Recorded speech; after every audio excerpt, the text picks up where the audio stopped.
ஒரு ஏர்போர்ட் கட்டணும்னு 25 வருஷமா பேசிட்டு இருக்காங்க. ஆனா இன்னைக்கும் ஒரு கல்லு கூட வைக்க முடியல. பரந்தூர் தான் ஃபைனல்னு சொன்னாங்க. லேண்ட் அக்விசிஷன் ஆரம்பிச்சாங்க. 29,000 கோடி ப்ராஜெக்ட், மெட்ரோ, எக்ஸ்பிரஸ் ரோட், ஏர் ஃப்ரைட் ஹப் எல்லாமே பிளான் ஆயிடுச்சு. ஆனா பரந்தூர் இல்ல, இன்னொரு இடம் தேட போறோம்னு கவர்மெண்ட் சைட்ல இருந்து சொல்றாங்க. அப்படின்னா பரந்தூர் கேன்சல் ஆயிடுச்சா? ஏன் சென்னைக்கு இன்னொரு ஏர்போர்ட் அவசியம்? 25 வருஷமா ஏன் ஒரு இடத்தையுமே ஃபைனல் பண்ண முடியல? இதுக்கு பின்னாடி இருக்கிற பிரச்சனையை பத்தி தான் இந்த வீடியோல பார்க்க போறோம். இது ஒரு ஏர்போர்ட் பத்தியான கதை மட்டும் கிடையாது. தமிழ்நாடு பிளானிங் எப்படி வேலை செய்யுது, ஒரு மெகா ப்ராஜெக்ட் எதனால டிலே ஆகுது அப்படின்றதுக்கான கேஸ் ஸ்டடியை கூட பார்ப்போம். முதல்ல ஒரு அடிப்படை கேள்வி, சென்னையில ஏற்கனவே ஒரு ஏர்போர்ட் இருக்கு, இன்னொன்னு எதுக்கு? இதுக்கு காரணம் ரொம்ப சிம்பிள். சென்னை ஏர்போர்ட் கெப்பாசிட்டி நாளுக்கு நாள் லிமிட்டுக்கு வந்துட்டு இருக்கு. பேசஞ்சர் டிராபிக், கார்கோ மூவ்மெண்ட் எல்லாமே அதிகமாயிடுச்சு. தமிழ்நாட்டில் automobile industry, electronic manufacturing, semiconductor investments, leather exports மற்றும் டெக்ஸ்டைல் இண்டஸ்ட்ரி இவங்க எல்லோருக்குமே இன்டர்நேஷனல் ஏர் கனெக்டிவிட்டி ரொம்ப முக்கியம். அதனால இன்னொரு பெரிய ஏர்போர்ட் தேவைன்னு பல வருஷமா பேசிட்டு இருந்தாங்க. இதுல ஒரு பாயிண்ட் கவனிக்கணும், இது இன்னைக்கு வந்து ஐடியா கிடையாது. இந்த கதை 1999 ஆரம்பமாச்சு. அப்பவே தமிழ்நாடு கவர்மெண்ட் சென்னைக்கு செகண்ட் ஏர்போர்ட் தேவை அப்படின்னு ஆரம்பிச்சாங்க. அதுக்கப்புறமா பல லொகேஷன்ஸ் பார்த்தாங்க. தாம்பரம், மறைமலை நகர், ஸ்ரீபெரும்புத்தூர். ஆனா ஒவ்வொரு இடத்துக்கும் ஒவ்வொரு ப்ராப்ளம். சில இடத்துல டெக்னிக்கல் இஷ்யூ, சில இடத்துல ஏர் ஸ்பேஸ் ரெஸ்ட்ரிக்ஷன்ஸ், சில இடத்துல லேண்ட் அக்விசிஷன். அதனால எந்த ப்ராஜெக்டும் கன்ஸ்ட்ரக்ஷன் ஸ்டேஜுக்கு போகல. அடுத்ததா 2007 தான் இந்த ப்ராஜெக்ட் ஓரளவுக்கு முன்னேறிச்சு. ஸ்ரீபெரும்புத்தூர் பக்கத்துல 4000 ஏக்கர்ஸா ஃபைனல் பண்ணாங்க. இதுதான் 2வது ஏர்போர்ட் ஆகும்னு எல்லோருமே நினைச்சாங்க. ஆனா அங்க ஒரு பெரிய ப்ராப்ளம். அரசாங்கத்துக்கிட்ட இருந்தது வெறும் 800 ஏக்கர்ஸ், மீதி எல்லாமே பிரைவேட் லேண்ட். அதாவது ஆயிரக்கணக்கான ஏக்கர்ஸ் வாங்கணும். அப்பவே ப்ராஜெக்ட் ஸ்லோ ஆயிடுச்சு. 2013 இந்தியா முழுக்க புதிய லேண்ட் அக்விசிஷன் ஆக்ட் வந்துச்சு. இந்த லா வந்ததுக்கு அப்புறமா தான் லேண்ட் வாங்குறது ரொம்ப காஸ்ட்லி ஆயிடுச்சு. காம்பன்சேஷன், ரீஹாபிலிட்டேஷன், ரீசெட்டில்மெண்ட் ரூல்ஸ் எல்லாமே அதிகம். அதனால ஸ்ரீபெரும்புத்தூர் ப்ரப்போசல் ஆல்மோஸ்ட் டிராப் ஆயிடுச்சு. அதுக்கப்புறமா கவர்மெண்ட் மறுபடியுமே புதிய இடங்கள் தேட ஆரம்பிச்சாங்க. ஃபைனல் லிஸ்ட்ல இருந்தது பரந்தூர், பன்னூர், படாலம், திருப்போரூர். இந்த லொகேஷன்ஸ் எல்லாத்தையுமே சிவில் ஏவியேஷன் மினிஸ்ட்ரி டெக்னிக்கலா எவாலுவேட் பண்ணாங்க.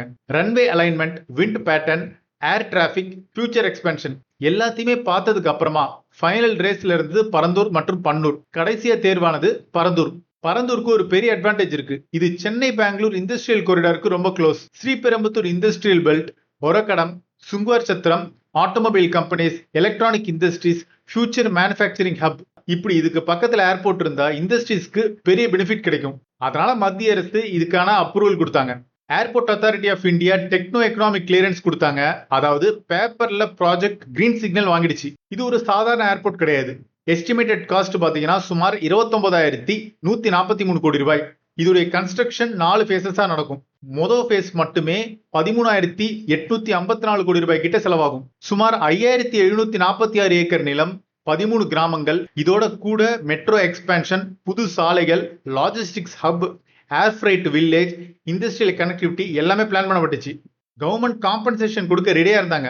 மார்க்கெட் வேல்யூக்கு 3.5 மடங்கு வரைக்கும் தரோம், 285 ஸ்கொயர் ஃபீட் வீடு தரோம்லாம் சொன்னாங்க. ஆனா கிராம மக்கள் என்ன சொன்னாங்க, எங்களுக்கு பண இஷ்யூ கிடையாது. ஆனா சில கிராம மக்கள் இதை எதிர்த்தாங்க. இந்த போராட்டத்தில் அதிகமா பங்கெடுத்தவங்க ஏகனாபுரம் மக்கள் தான். ஏன்னா ப்ரப்போஸ்ட் ரன்வே நேரா அந்த கிராமம் மேலதான் போகுது. அதாவது வயல் மட்டும் போகல, முழு கிராமம் ரீலோகேட் ஆகணும். சுமார் 2,500 பேர், வீடு, கோவில், பள்ளிக்கூடம், வாழ்க்கை எல்லாமே ஷிஃப்ட் ஆகணும். அதனால இந்த கிராமம் போராடினாங்க. 1000 நாட்களுக்கு மேல இங்க போராட்டம் நடந்துச்சு. இந்த பிரச்சனை தமிழ்நாடு அரசியல்ல பெரிய டாபிக் ஆயிடுச்சு. அந்த நேரத்துல தான் தாவேக தலைவரான விஜய் பாலிடிக்ஸ்குள்ள வந்து இந்த பிரச்சனையை பத்தி பேச ஆரம்பிச்சாரு. அவரு 2வது ஏர்போர்ட்டுக்கு எதிர்ப்பு சொல்லல, ஏர்போர்ட் வேணும் ஆனா பரந்தூர் வேணாம்னு சொன்னாரு. அதை எலெக்ஷன் ப்ராமிஸாவும் வச்சாரு. இப்ப கவர்மெண்ட் அந்த ப்ராமிஸை ஃபாலோ பண்ணிட்டு இருக்கு. கவர்மெண்ட் ஒரு விஷயம் கிளியரா சொல்லியிருக்கு, ப்ராஜெக்ட் அபிஷியலா கேன்சல் ஆகல, ஆனா ஆல்டர்னேட்டிவ் சைட் தேடுறோம். அதாவது நிலம் கையகப்படுத்துறது மற்றும் பிளானிங்லாம் ஹோல்டுல இருக்கு. ஸோ இப்போதைக்கு ப்ராஜெக்டை பாஸ் பட்டன்ல வச்சிருக்காங்க. இப்ப ஏர்போர்ட் மட்டும் இல்ல, இதை சுத்தி இருந்த ப்ராஜெக்ட்ஸுமே டிலே ஆயிருக்கு. 150 acre air freight village, new highway link, 30 கிலோமீட்டருக்கு மேல road connection, Poonamallee to Parandur metro line DPR. இந்த ப்ராஜெக்ட்ஸ் எல்லாமே ஏர்போர்ட் லொகேஷன் அடிப்படையில பிளான் பண்ணப்பட்டிருந்தது. இப்போ ஏர்போர்ட் லொகேஷனே தெரியல. அதனால இதோட எதிர்காலம் கேள்விக்குறிதான். இப்போ இங்கதான் பெரிய கேள்வியா இருக்கு. எக்ஸ்பர்ட்ஸ் என்ன சொல்றாங்கன்னா, லொகேஷன் மாத்தினாலும் ப்ராப்ளம் மாறாது. ஏன்னா எந்த ஒரு கிரீன்ஃபீல்ட் ஏர்போர்ட்டுக்கு தேவை பெரிய நிலம், சுற்றுப்புற சூழல் கிளியரன்ஸ், ரோட் மற்றும் ரயில்வே கனெக்டிவிட்டி, டிஸ்பிளேஸ்மெண்ட் கம்மியா இருக்கணும், ஏர் ஸ்பேஸ் கிளியரன்ஸ் பண்ணணும். இந்த ரெக்குவயர்மெண்ட்ஸ் எல்லாமே ஒரே மாதிரி தான் இருக்க போகுது. அதனால புது இடமும் ஈஸியா கிடைக்கிற கேரண்டி இல்ல. லொகேஷன் எது இருந்தாலும் பரவாயில்ல, ஆனா சென்னைக்கு கூடுதல் ஏர்போர்ட் கெப்பாசிட்டி கண்டிப்பா வேணும். ஏன்னா தமிழ்நாடு அடுத்த 10 வருடங்கள்ல மேனுஃபேக்சரிங் ஹப்பா வரணும்னா இன்ஃப்ராஸ்ட்ரக்சர் அப்கிரேட் அவசியம்.